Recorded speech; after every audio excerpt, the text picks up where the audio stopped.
आप इमेजिन करिए कि आपका कोई बेस्ट फ्रेंड है और उसके साथ आपकी कितनी बातें होती हैं व्हाट्सएप पे या किसी भी सोशल मीडिया पे। आप सोचेंगे कि दिन के आधा घंटा, 1 घंटा, कई बार 2-2 घंटे या कई-कई रातें।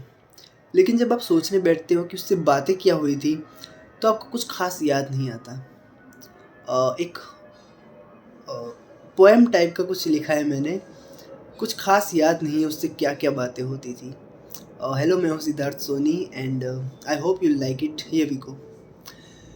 कुछ ख़ास याद नहीं है उससे क्या-क्या बातें होती थी। बस दिन भर क्या किया, वही बताते रहते थे। कुछ ख़ास याद नहीं है उससे क्या-क्या बातें होती थी। कभी हाय हेलो से शुरुआत नहीं हुई, तो कभी बाय कह के मैसेज बंद नहीं हुए। बस अचानक कुछ दिखा तो भेज दिया और बाय कह के फिर से कुछ भेजा और चलो पक्का बाय कह के भी इमोजी से बातें होती थी। पर कुछ ख़ास याद नहीं है उससे क्या-क्या बातें होती थी। खाने का कोई फ़ोटो हो या कोई नए कपड़े, मम्मी मार्केट से कुछ लाई हो या पापा अब तक घर नहीं आए। क्या नहीं था जो बताते नहीं थे? बिना पूछे लिखने के ढंग से दिल की बातें होती थी, पर कुछ ख़ास याद नहीं है उससे क्या-क्या बातें होती थी। मैं इधर आया हूँ, 5 मिनट मिलना है क्या? छोड़ो अभी देर हो रही है, मैं घर जाके मैसेज करता हूँ। ये कहते-कहते मैं घर पहुँच जाता था। रास्ता काफ़ी लंबा था, पर उससे भी लंबी बातें होती थी। पर कुछ ख़ास याद नहीं है उससे क्या-क्या बातें होती थी।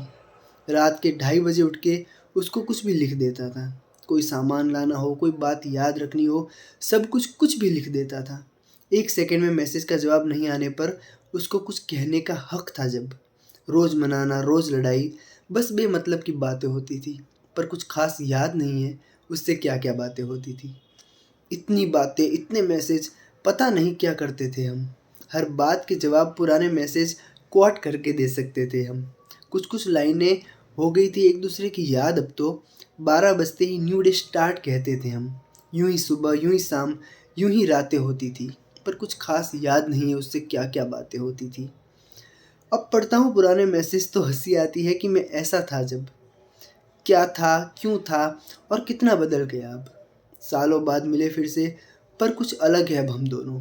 बातें ज़्यादा हुई नहीं, पर कुछ फ़ोटोज़ माँगे उसने, इसलिए फिर से उसका व्हाट्सएप खोला है। वही जगह जहाँ बहुत ख़ास यादें होती थी, पर कुछ ख़ास याद नहीं उससे क्या-क्या बातें होती थी। हाय लिखने के बाद दूसरा मैसेज उसके मैसेज के बाद ही करना है, ये फ़ॉर्मेलिटी है अब। वैसे उसके लिए एक अलग मैसेज ट्यून सेट करी थी मैंने। आज महीनों बाद वो सुन के वैसे ही हार्ट बीट तेज़ हुई। नोटिफ़िकेशन से मैसेज पढ़ के उसके 6 जवाब सोचे, 2 टाइप किए और बस थैंक यू के बदले वेलकम लिख के छोड़ दिया है। डीपी में बहुत सुंदर लग रही थी, पर बिना कुछ लिखे छोड़ दिया है। और अब जब छोड़ दिया है, तो छोड़ दिया है। बस सिर्फ पुराने मैसेज देखे, उससे क्या-क्या बातें होती थी। कुछ ख़ास याद नहीं है उससे क्या-क्या बातें होती थी। Thank you.